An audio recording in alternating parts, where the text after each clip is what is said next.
नमस्कार, मैं लिथुमोंग चांग आपका स्वागत करता हूं हॉर्नबिल टीवी भारत पर। आइए देखते हैं अब तक के मुख्य समाचार। विश्व हिंद परिषद के केंद्रीय प्रबंधन समिति के सदस्य डॉक्टर राजकमल गुप्ता ने सिटीजन अमेंडमेंट एक्ट को देश हित में बताया है। कहा कि देश के 70 साल के इतिहास में पहली बार देश हित में इस तरह का निर्णय लिया गया है।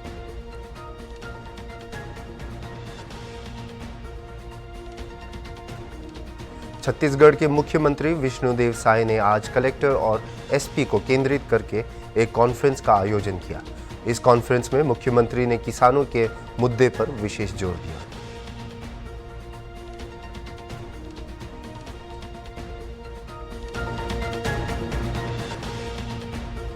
प्रदेश के रोज अलग अलग जिलों में राहुल निगम वारसी कर रहे हैं लगातार भूख हड़ताल। आज लखनऊ पहुंचे समाजवादी मजदूर सभा नेता और कार्यकर्ता।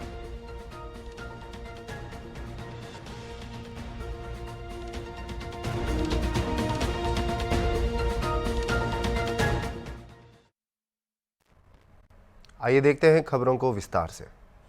बस्तर की बहु प्रतीक्षित मांग आखिरकार मंगलवार को पूरी हो गई, जब दिल्ली से जगदलपुर हवाई सेवा से जुड़ गई। अलायंस एयर की फ्लाइट दिल्ली से शुरू होकर जबलपुर होते जगदलपुर सुबह 11:30 बजे लैंड किया। विमान के आगमन पर मां दंतेश्वरी एयरपोर्ट पर उसका वाटर कैनन से स्वागत किया गया। कार्यक्रम में विधायक किरण देव ने प्रधानमंत्री विमानन मंत्रालय मुख्यमंत्री का आभार व्यक्त करते हुए दिल्ली के लिए सीधी सेवा के लिए बस्तर वासियों को बधाई दी। सप्ताह में 2 दिन सोमवार और शुक्रवार को फ्लाइट यहां से ऑपरेट होगी। दिल्ली से सुबह 7:30 बजे उड़ान भरकर 11:35 बजे जगदलपुर पहुंचेगी। दोपहर 12 बजे फ्लाइट यहां से फिर रवाना होगी, जो 3:55 बजे दिल्ली पहुंचेगी। पहले दिन शहर से दिल्ली के लिए उड़ान भरने 27 यात्रियों ने टिकट बुक करवाई है। कलेक्टर विजय दयाराम ने विमान सेवा के विस्तार के लिए सभी को बधाई दी। उन्होंने कहा कि नई सरकार के गठन के साथ ही बस्तर में विमान सेवा बढ़ाने का लगातार प्रयास किया गया, जिसमें स्थानीय विधायक देव की भूमिका महत्वपूर्ण रही है। हमारे एयरपोर्ट से इस माह 2 विमान सेवा प्रारंभ की जा रही हैं, जो क्षेत्र के विकास, पर्यटन, व्यापार के लिए लाभप्रद होगा।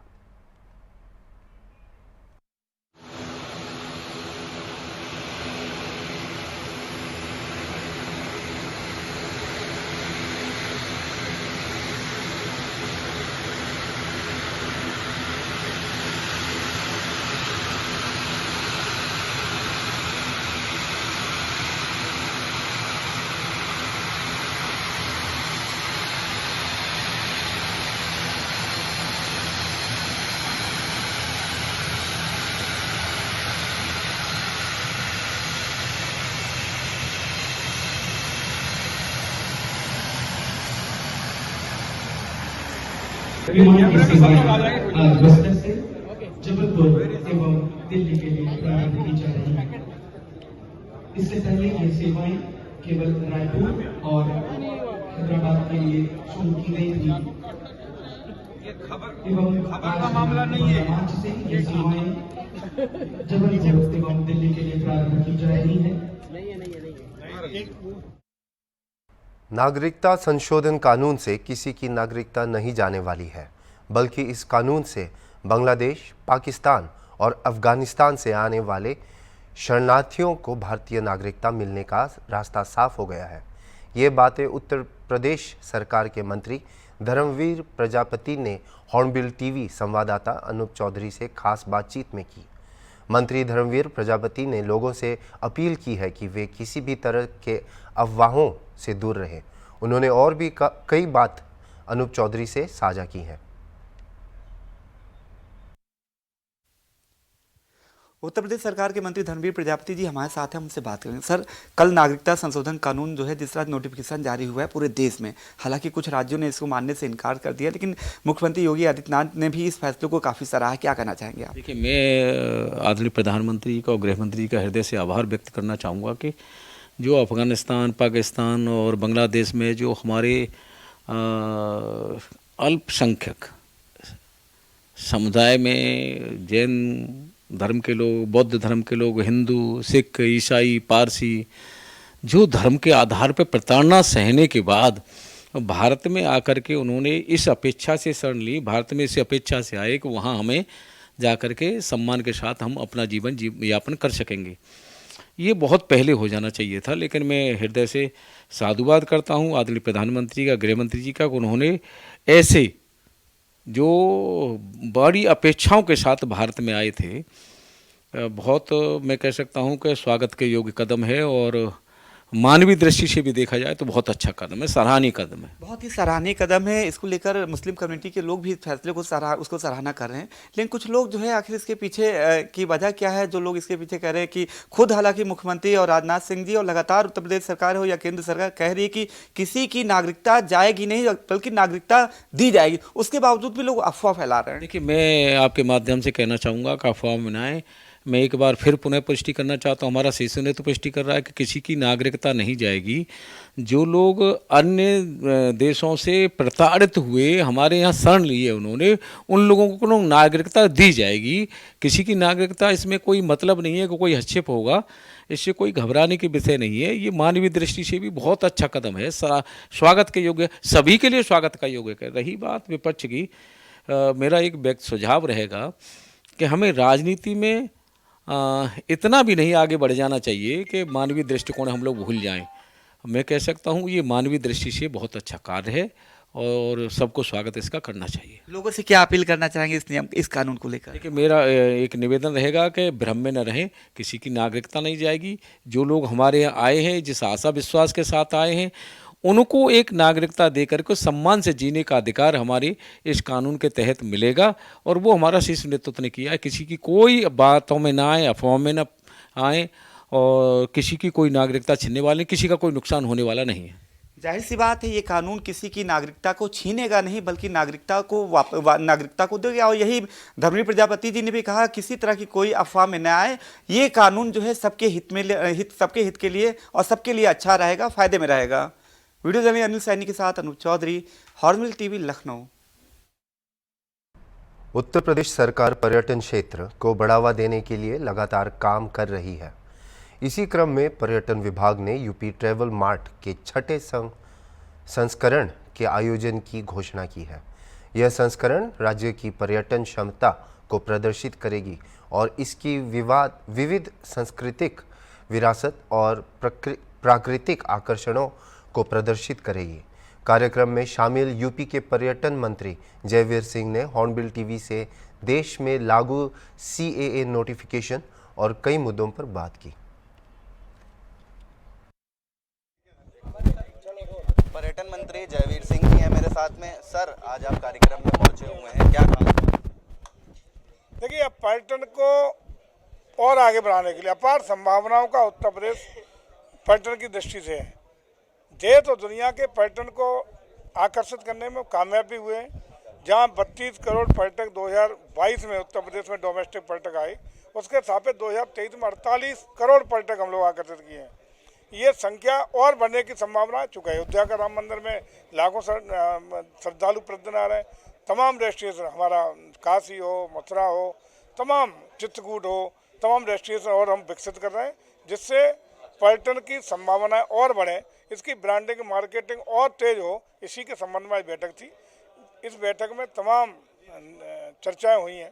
हमारा प्रयास है कि इसकी ब्रांडिंग, मार्केटिंग के साथ विदेशी पर्यटकों को भी और तेजी के साथ जोड़ा जाए। हमारी जो योजना उत्तर प्रदेश टूरिज्म डिपार्टमेंट की नई पॉलिसी के तहत बनी है, उनको भी किस तरह लोग लाभान्वित हों, उनको धरातल पर कैसे उतारा जाए। हमारे उत्तर प्रदेश के इस समय हमारा बहुत तेज गति से, चाहे हमारा इंफ्रास्ट्रक्चर टूरिज्म का बढ़ने की बात हो, लॉ एंड ऑर्डर का इशू हो, या प्रदेश में बेहतरीन कनेक्टिविटी का हो, इसका हमें लाभ लेना है और लाभ लेते हुए मैक्सिमम पर्यटक यहाँ आए। इसी पर ये विचार विमर्श चल रहा है और सफलतापूर्वक हम बहुत तेज गति से पर्यटकों को आकर्षित करने में कामयाब भी हो रहे हैं। कल CAA का नोटिफिकेशन जारी किया गया, इसको लेकर के विपक्ष लगातार कह रहा है कि आगामी चुनाव का मुद्दा बनाया जा रहा है, ये महज तकोसलेबाजी। भारत लोकतांत्रिक देश है, चुनाव कभी बंद होते हैं यहाँ? कभी पंचायत का चुनाव, कभी असेंबली का चुनाव, कभी पार्लियामेंट का चुनाव, कभी राज्यसभा का चुनाव, कभी परिषद का चुनाव, कभी अन्य अन्य चुनाव। तो चुनाव के इसमें कोई विषय ही नहीं है। देश हित में, राष्ट्र हित में जो हमारा संकल्प था, संकल्प पत्र में वादा किया था, राष्ट्र हित का निर्णय है, बेहतरीन निर्णय है। गैर मुस्लिम लोग जो पीड़ित होकर के, दुखी होकर के उन देशों से भगाए गए थे, उनको नागरिकता हमने देने का काम किया है, उनके आंसू पहुंचने का काम किया है, उनके बच्चों का भविष्य सुरक्षित करने का काम किया है। इसलिए हम माननीय मोदी जी को, माननीय अमित शाह जी को बधाई देते हैं। क्या कहते हैं, कांग्रेस लगातार कह रहा है कि अगर शशि थरूर ने भी कहा है कि अगर इंडिया गठबंधन सत्ता में आता है तो हम सीए को पूरी तरीके से खत्म कर देंगे। अरे कहाँ आ रहे हैं, काहे को राष्ट्र, ये अपनी बातें करते करते राष्ट्र विरोधी बातें न करें, यही मेरी सलाह है। देश मजबूत रहेगा तो राजनीति तो होती रहेगी। राष्ट्र सर्वोपरि, नेशन फर्स्ट, इसके साथ आगे बढ़ना चाहिए।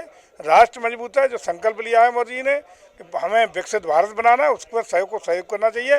बाकी तो राजनीति सत्ता में आती रहती है, जाती रहती है, उसका प्रयास करें, लेकिन राष्ट्र के खिलाफ न बोलें। पश्चिम बंगाल के सीएम ममता बनर्जी ने भी इसका एग्जाम्पल दिया है कि 2019 में इस तरीके की चीज आई थी जिसमें कई लोगों को सूची से हटा दिया गया था। देखिए, हम किसी को इसमें हटा नहीं रहे, जोड़ रहे हैं। जो आए हैं उनको नागरिकता दे रहे हैं, नागरिकता छीन थोड़ी ना किसी की, हम नागरिकता दे रहे हैं उनकी जो गैर मुस्लिम विभिन्न देशों से आकर के या पीड़ित स्थिति में, असहाय स्थिति में, भविष्य अंधकार में भविष्य में पड़े हुए हैं, उनको हमने सुनिश्चित गोल्डन भविष्य देने का काम किया है। तो जयवीर सिंह जी थे जिन्होंने साफ तौर से तमाम मुद्दों को लेकर के बात करी और कहा है कि पर्यटन को बढ़ावा देने के लिए लगातार जो है कार्य किया जा रहा है। और इसी संदर्भ में आज ये कार्यक्रम था। साथ साथ सीए को लेकर पे उन्होंने तमाम चीज़ें कही हैं और कहा है कि सरकार लोगों को हटाने का नहीं बल्कि जोड़ने का काम कर रही है। वीडियो जर्नलिस्ट विजय के साथ Ashrat star, Hornbill TV, Lucknow. Delhi के सीएम अरविंद केजरीवाल ने सीएए पर टिप्पणी करते हुए कहा कि भाजपा चाहती है कि अल्पसंख्यकों को नागरिकता दी जाए और उन्हें यहां बसाया जाए। वे पाकिस्तानियों को हमारे घरों में बसाना चाहता है, पर हमारा पैसा हमारे विकास के लिए होना चाहिए, ना कि उन्हें बसाने के लिए। आइए देखते हैं उनका बयान। दिल्ली के सीएम अरविंद केजरीवाल ने सीएए पर टिप्पणी करते हुए कहा, यह सीएए क्या है? ये सीए आखिर है क्या? बीजेपी की केंद्र सरकार का कहना है कि 3 देश, बांग्लादेश, पाकिस्तान और अफगानिस्तान, इन 3 देशों के अल्पसंख्यक जो हैं वो अगर भारत की नागरिकता लेना चाहें तो उन्हें भारत की नागरिकता दे दी जाएगी। इसका मतलब बड़ी संख्या में यहां से अल्पसंख्यकों को हमारे देश में लाया जाएगा, उनको रोजगार दिए जाएंगे, उनके लिए घर बनाए जाएंगे, उनको यहां बसाया जाएगा। अजीब बात है ना। बीजेपी की केंद्र सरकार से हमारे बच्चों को रोजगार दिए नहीं जा रहे, पाकिस्तान से लोगों को लाके उनके बच्चों को रोजगार देना चाहते हैं। हमारे लोगों के पास तो घर नहीं है, भारत के तो ढेरों लोग बेघर हैं, लेकिन बीजेपी वाले पाकिस्तान से लोगों को लाके उन्हें भारत में बसाना चाहते हैं, उनको घर देना चाहते हैं। हमारे रोजगार उनके बच्चों को देना चाहते हैं, हमारे हक के घर उनमें पाकिस्तानियों को बसाना चाहते हैं। भारत सरकार का जो सरकारी पैसा हमारे परिवार और देश के विकास पे खर्च होना चाहिए, वो पैसा पाकिस्तानियों को भारत में बसाने पे खर्च किया। दंतेवाड़ा में कृषक उन्नत योजना के तहत हर ब्लॉक में लगे शिविर में किसानों को बोनस की राशि दी गई। वहीं बालूद शिविर में समाज कल्याण विभाग ने श्रवण बाधित और असहाय किसानों को श्रवण यंत्र और वॉकिंग छड़ी वितरण किया।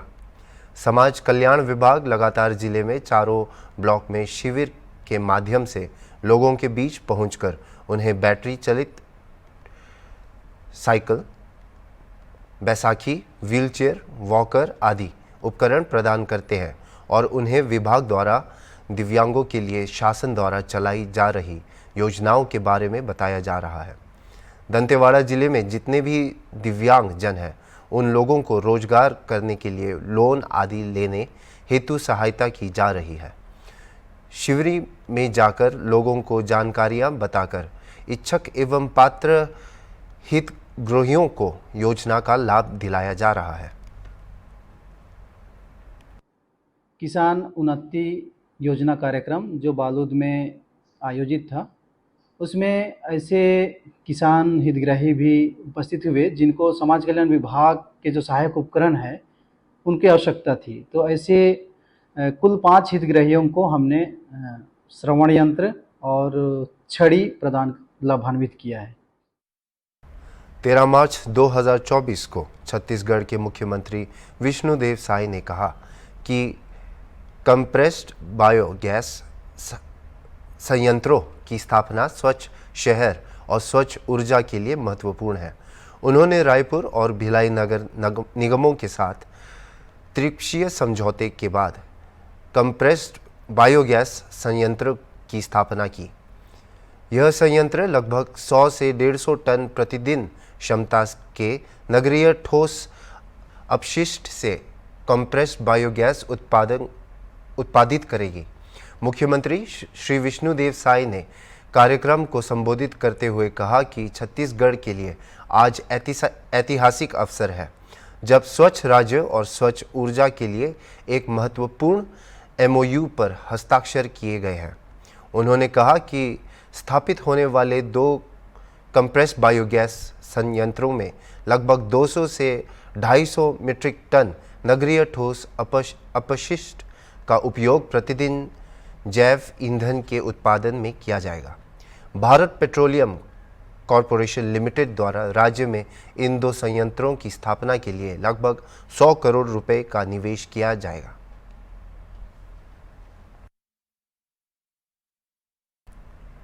समाजवादी मजदूर सभा के राष्ट्रीय अध्यक्ष राहुल निगम वारसी के नेतृत्व में प्रदेश के रोज अलग अलग जिलों में कर रहे हैं लगातार भूख हड़ताल।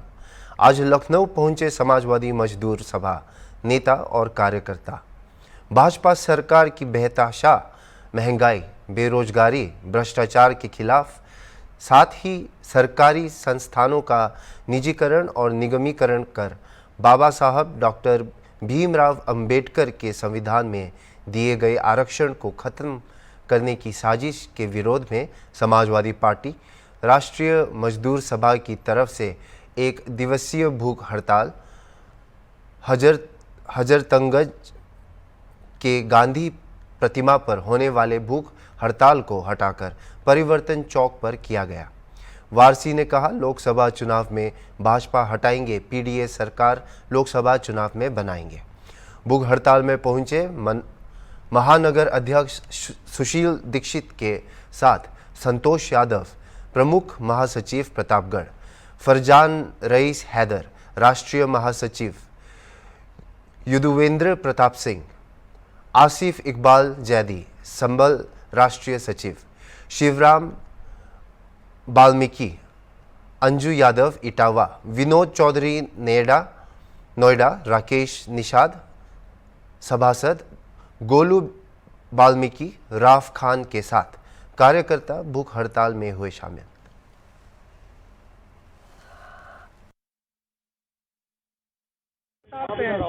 केंद्र की भारतीय जनता पार्टी की सरकार की बेतहाशा महंगाई के खिलाफ, बेरोजगारी के खिलाफ, भ्रष्टाचार के खिलाफ और लगातार सरकारी संस्थानों में बाबा साहब डॉक्टर भीमराव अम्बेडकर के दिए गए संविधान में आरक्षण को खत्म करने की साजिश के खिलाफ। आज से पहले आपको ये याद नहीं आया, 5 साल बीत चुके हैं, अब फिर से लोकसभा चुनाव है। आप देख रहे हैं आरक्षण अभी हुआ असली संविधान में आरक्षण खत्म किया, अभी जा रहा है क्रांति लगातार, और पहले से हम लोग का विरोध चल ही रहा है। मैं राष्ट्रीय अध्यक्ष माननीय अखिलेश यादव के निर्देश में पूरे प्रदेश के हर जिले में लगातार भूख हड़ताल करके लोगों को जागृत कर रहा हूँ। उसी क्रम में मैं आज लखनऊ पहुंचा हूँ। क्या नाम पूरा क्या लिखते हैं आप? राहुल निगम वारसी, राष्ट्रीय अध्यक्ष समाजवादी पार्टी मजदूर सभा। आगे क्या रणनीति है आपकी? आगे रणनीति जनता के पास है और जनता इंतजार कर रही है कब वो दिन आवे और वो अपना अमूल्य मत देके इस सरकार को उखाड़ देगी। समाजवादी को वोट पर समाजवादी मजदूर सभा के राष्ट्रीय अध्यक्ष राहुल निगम वारसी जी के नेतृत्व में ये भूख हड़ताल के कार्यक्रम मजदूर सभा कर रही है। इनका उद्देश्य ये है कि पूरे देश और प्रदेश में जिस तरह से बेतहाशा महंगाई और बेरोजगारी भ्रष्टाचार के खिलाफ इन्होंने पूरे उत्तर प्रदेश में एक मुहिम छेड़ रखी है, अपनी भूख हड़ताल का कार्यक्रम भी हर जिले में कर रहे हैं। उसी के अंतर्गत आज लखनऊ राजधानी में इन्होंने ये बड़ा कार्यक्रम भूख हड़ताल करने का काम किया है।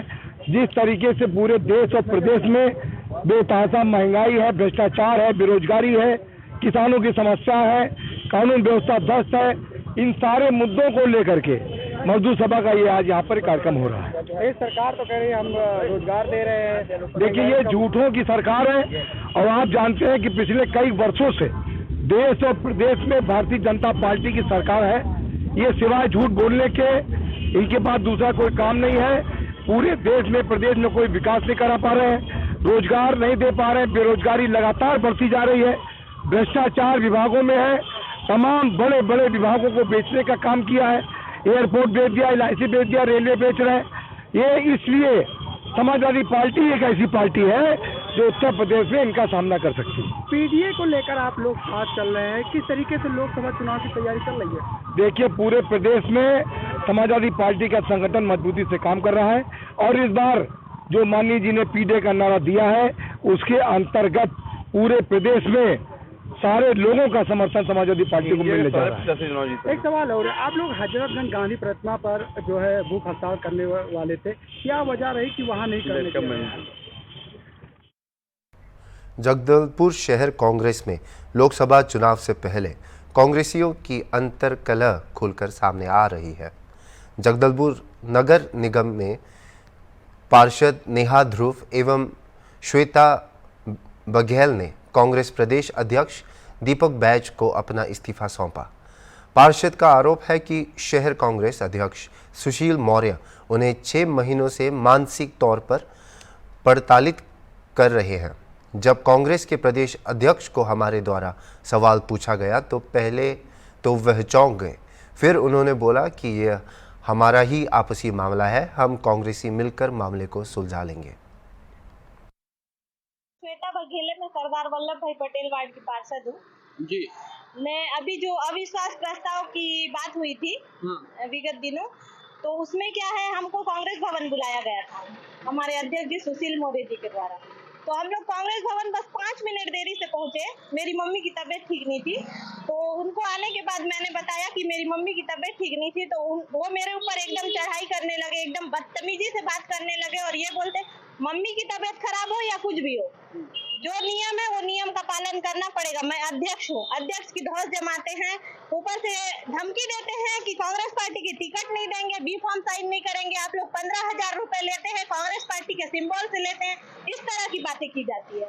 आपने ये इस्तीफा दे रहे हैं, किसको सौंप रहे हैं? ये हम दीपक बैज जी को देंगे। दीपक बैज जी को आज इस्तीफा दे देंगे और सबसे बड़ा कारण सुशील मौर्य जी है, वो महिलाओं का सम्मान करना नहीं जानते हैं और पहले भी राजू शर्मा जी अध्यक्ष रह चुके हैं, तो उस समय हमको कभी भी बेटा, बहन जी, बहन के सिवा दूसरे शब्दों से संबोधित नहीं किया गया था और ये हमारे हमेशा इंसल्ट करते जाते हैं। ये पहली बार नहीं है, 3 से 4 बार पहले भी ऐसा हो चुका।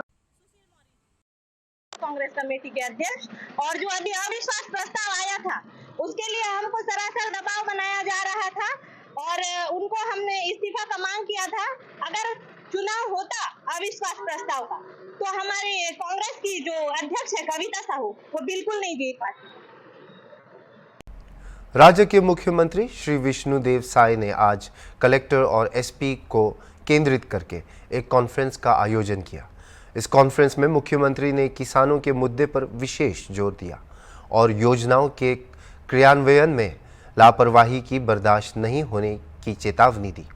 उन्होंने किसानों को बेवजह दफ्तर के चक्कर नहीं लगवाने का आदेश दिया और राजस्व प्रकरणों का प्राथमिकता से निवारण करने की बात कही। मुख्यमंत्री ने कहा कि किसी भी जिले से भ्रष्टाचार की शिकायत मिली तो सख्त कार्रवाई होगी और कामों को टालने वाली पुरानी व्यवस्था को तत्काल बदला जाएगा। पुलिस और प्रशासन के कामों पर स्वयं नज़र रखने का भी ऐलान किया। इसके अलावा DMF का सही उपयोग करके क्षेत्र के विकास के लिए भी उन्होंने सराहना की और DMF के दुरुपयोग होने पर सख्त कार्रवाई की बात कही।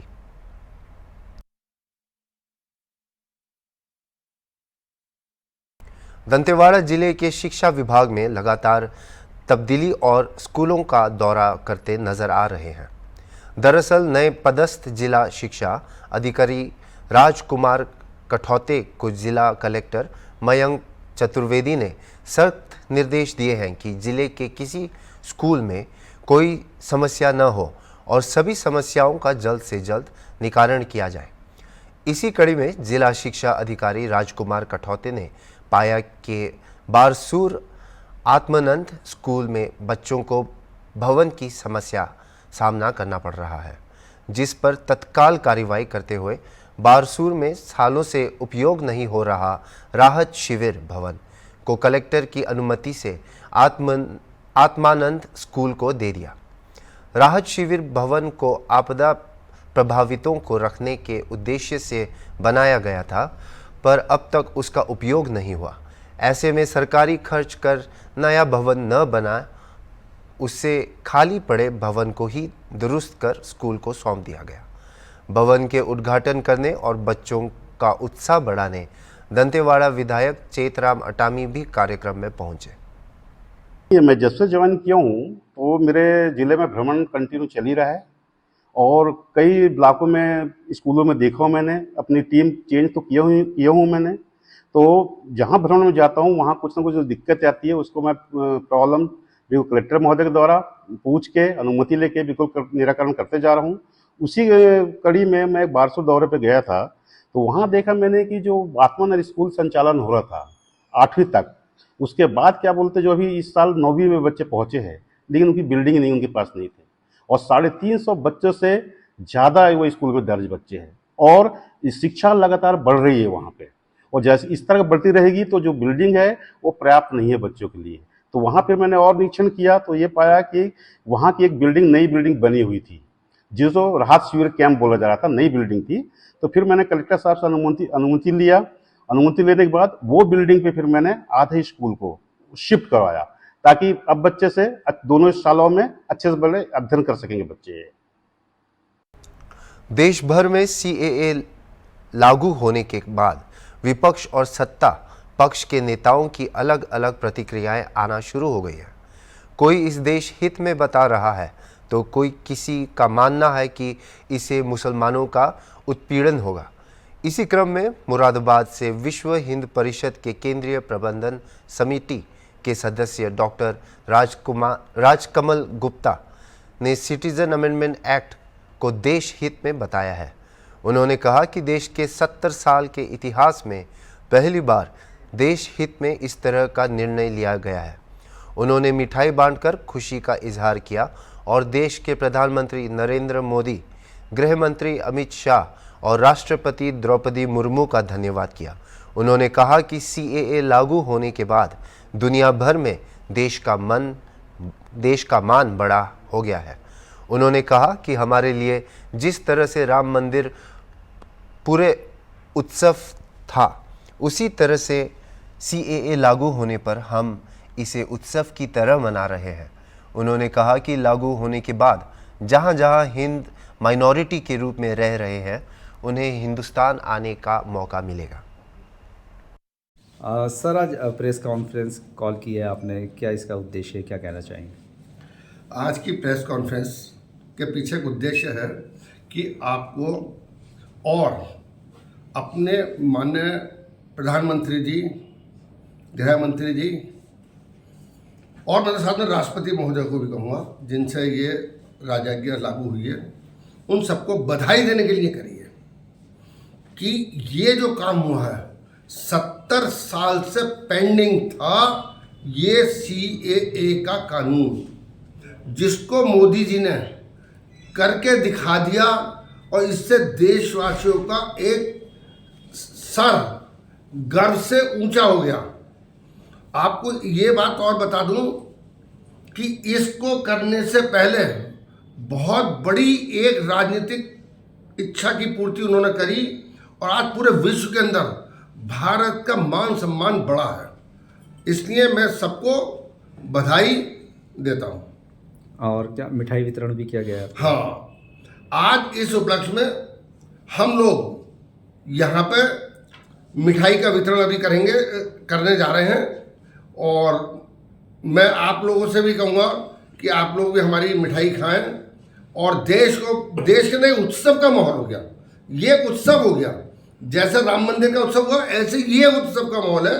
बस मेरी इतनी कामना है। जय श्री राम, जय राम राज्य। सर कुछ जो पॉलिटिकल पार्टी हैं, ऑल इंडिया AIM का ये कहना है कि जो सिटीजन अमेंडमेंट एक्ट जो लागू किया गया है इसमें मुस्लिम और यहूदियों को शामिल नहीं किया गया, और इसके बाद ये सिर्फ अकेला नहीं है, इसके साथ NRC भी शामिल है। देखिए, आपने बहुत अच्छा सवाल करा है। इस सवाल के अंदर मैं आपको एक बात बता दूं, ये जो सवाल का जवाब केवल ये है कि इसके अंदर उन लोग जो माइनॉरिटीज जहाँ पे हैं, उसमें मुस्लिम का बात नहीं है, माइनॉरिटी शब्द है। अगर कोई माइनॉरिटी अमेरिका में भी है, वहाँ पे वो रिलीजन के नाम से सताई जाती है, तो उसके लिए भी है। लेकिन पाकिस्तान, अफगानिस्तान, बांग्लादेश, यहाँ पे जो मुस्लिम्स हैं वो माइनॉरिटीज़ में नहीं है। केवल माइनॉरिटीज, उन्होंने लिखा माइनॉरिटीज़, जो माइनॉरिटीज है उनको हम यहाँ पर नागरिकता देंगे। ठीक। अब तक के लिए इतना ही। और खबरों के लिए देखते रहिए हॉर्नबिल TV भारत।